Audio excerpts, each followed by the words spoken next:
मेरे प्यारे प्यारे छात्रों, सुप्रभात।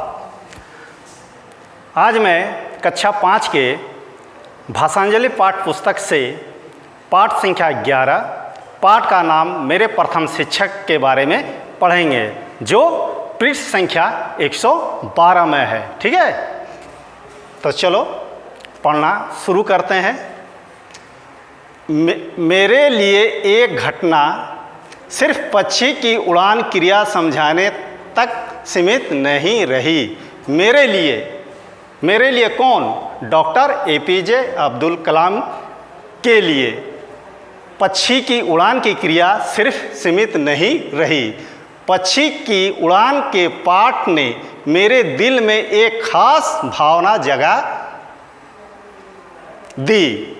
मैंने सोचा कि भविष्य में मेरे अध्ययन का क्रम उड़ान एवं उड़ान प्रणाली से संबंधित रहेगा। उन्होंने सोचे कि भविष्य में मेरा पढ़ाई उड़ान से संबंधित रहेगा। श्री अय्यर के अध्यापन एवं समुद्र किनारे की उस घटना ने भविष्य में मुझे अपना पेशा चुनने में मदद की।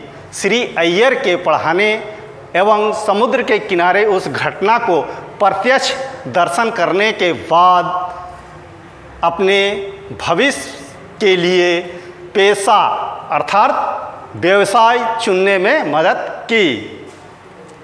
एक दिन कक्षाएं समाप्त होने के बाद शाम को मैंने अपने शिक्षक से पूछा कि किस प्रकार उड़ान प्रणाली से संबंधित अध्ययन जारी रखने के लिए आगे पढ़ाई की जाए।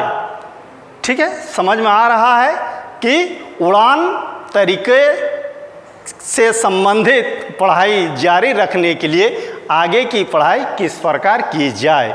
उन्होंने शिक्षक अय्यर ने मुझे तसल्ली यानी ढांढस देकर समझाया कि पहले मैं अपनी 8वीं की पढ़ाई पूरी कर लूं, फिर हाई स्कूल करूं, उसके बाद उड़ान प्रणाली की शिक्षा, उड़ने की तरीका की शिक्षा प्राप्त करने के लिए किसी इंजीनियरिंग अभियांत्रिकी कॉलेज में दाखिला लूं।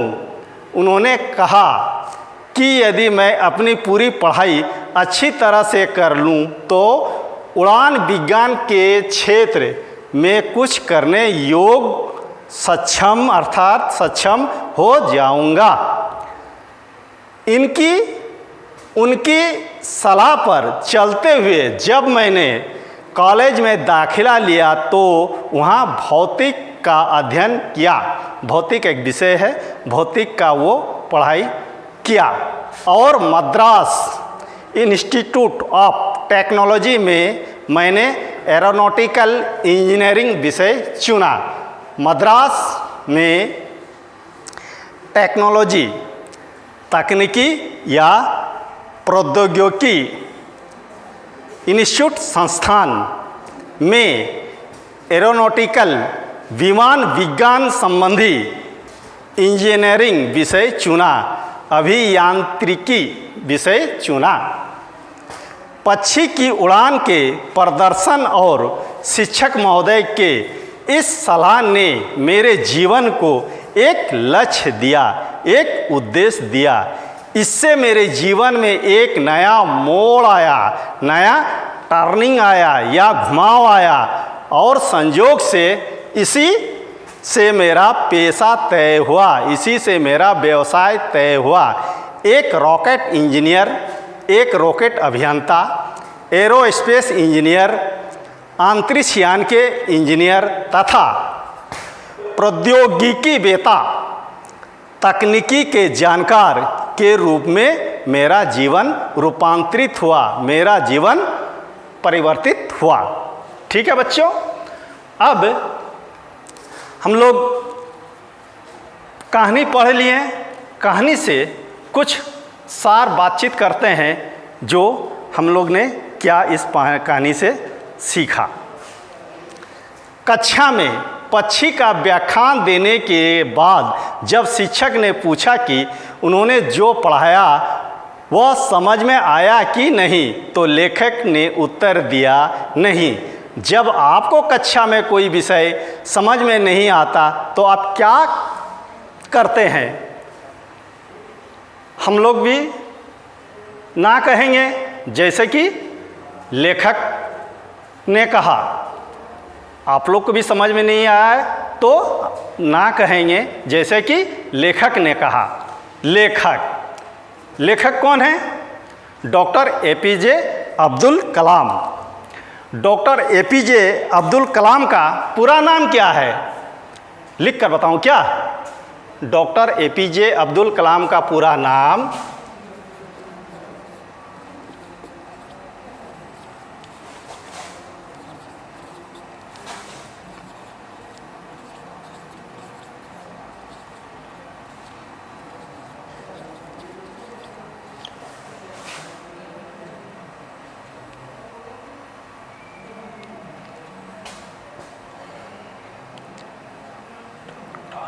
पॉज कर दिए ना, तो लिख लेंगे मुझे।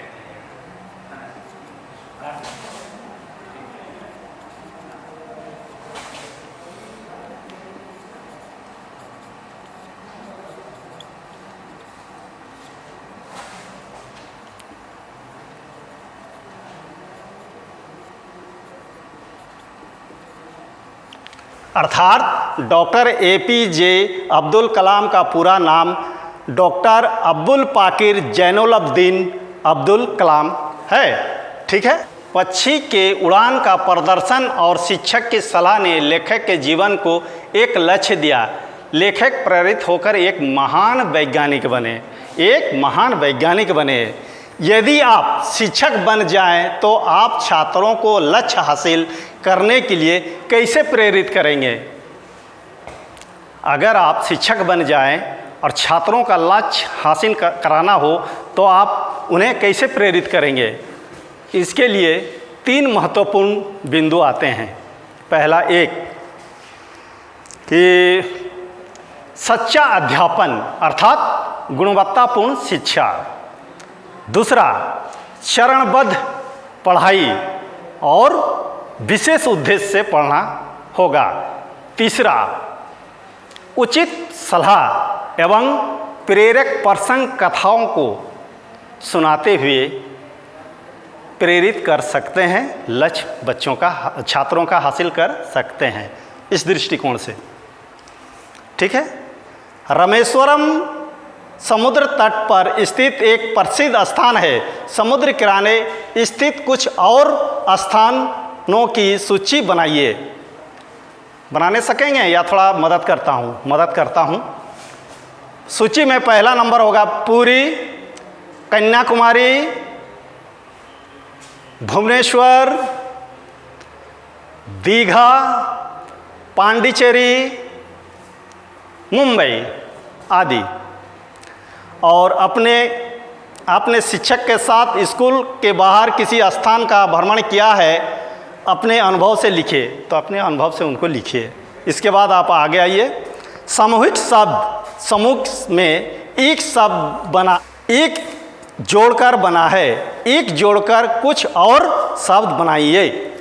जैसे शब्द जोड़ एक, शाब्दिक, परिवार जोड़ एक, ठीक इसी प्रकार समाज जोड़ एक, मानस जोड़ एक, मानसिक, समाज जोड़ एक, सामाजिक लिखिएगा। हमें इन पक्षियों की पूंछ को ध्यानपूर्वक देखना चाहिए। इसमें पूर्वक शब्द जोड़कर नया शब्द बनाया गया है। जैसे सावधानी पूर्वक, यानी कि सावधानी जोड़ पूर्वक को लिख देना एक साथ, सावधानी पूर्वक।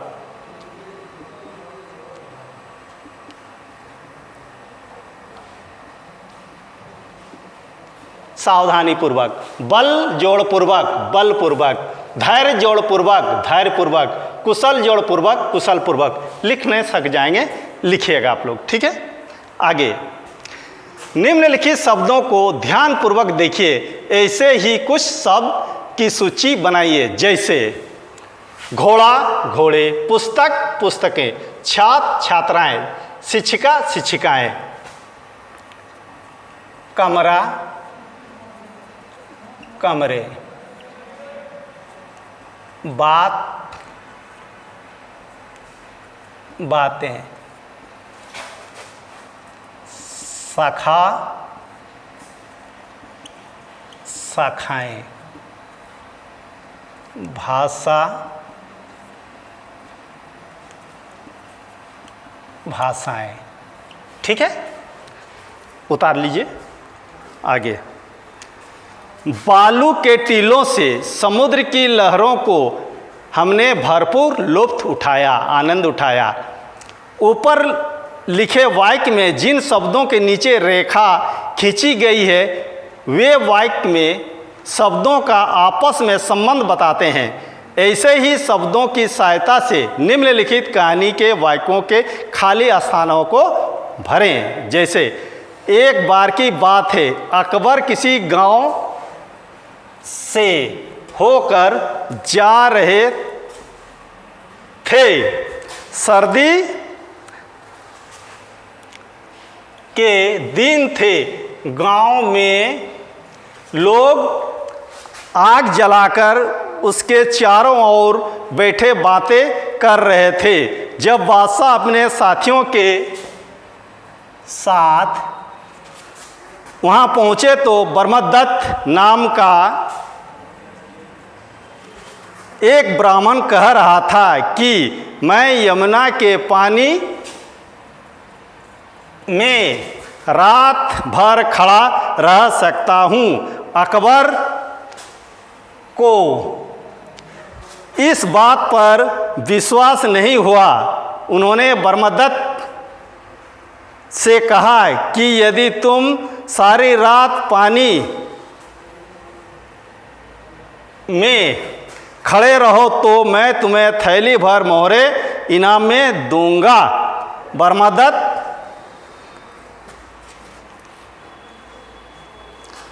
मान गया। अगली रात ब्रह्मदत्त यमुना के ठंडे जल में पूरे समय खड़ा रहा। प्रातः वह बादशाह के दरबार में आया। बादशाह ने आश्चर्य से पूछा, तुम इतनी सर्दी में सारी रात पानी में कैसे खड़े रहे? ब्रह्मदत्त ने नम्रता से उत्तर दिया, महाराज, आपके राजमहल से दीपक का प्रकाश आ रहा था। मैं उसे देखते हुए सारी रात पानी में खड़ा रहा। बादशाह ने कहा, तो तुम मेरे दीपक की गर्मी के कारण ही सर्दी से बच सके। तुम्हें कोई इनाम नहीं दिया जाएगा। ब्रह्मदत्त बहुत दुखी हुआ। वह उदास होकर चला गया। आसमान को हम आकाश, गगन, नभ कहते हैं। ठीक है, आदि इन नामों से जानते हैं। नीचे लिखे शब्दों को आप और किन किन नामों से जानते हैं लिखिए। पक्षी, खग, बिहग, चिड़िया,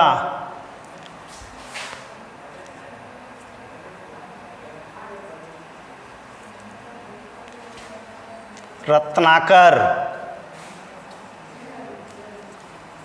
सिंधु,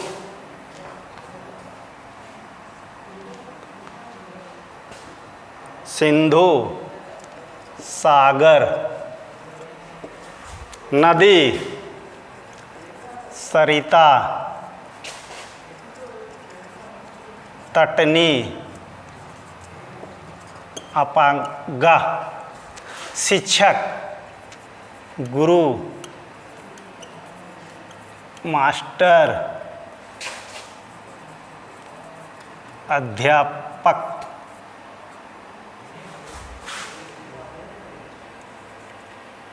शैल, गिरी। हिंदी में 8 कारक हैं जिनके विभक्ति चिन्ह हैं। पता करें तथा कक्षा में अपने साथियों को बताएं। मैं थोड़ा मदद करता हूं, बता देता हूं। तो छात्रों, हिंदी के 8 कारकों के विभक्तियों के नाम को मैं लिख दिया हूं, आप लोग भी उतार लें।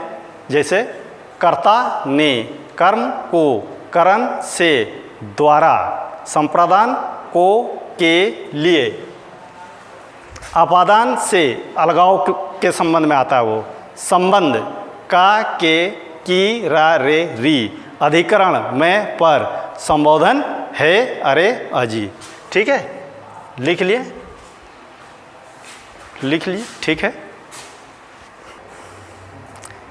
एक ऐसा वाक्य बनाएं जिसमें कम से कम 5 कारक के 5 विभक्ति चिन्ह हों।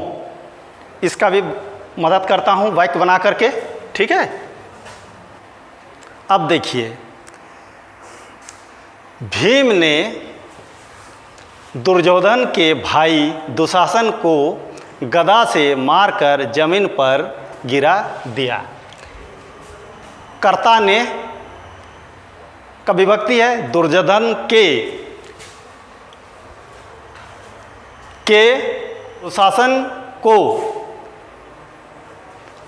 कर्म को गदा से, करण विभक्ति, मारकर जमीन पर अधिकरण विभक्ति। ठीक है, समझ में आ गया? कैसा लगा पाठ बताइए। अच्छा लगा? बहुत अच्छा, ठीक। तो कक्षा हम लोगों का समाप्त हुआ यहीं। बाय, धन्यवाद, फिर मिलेंगे।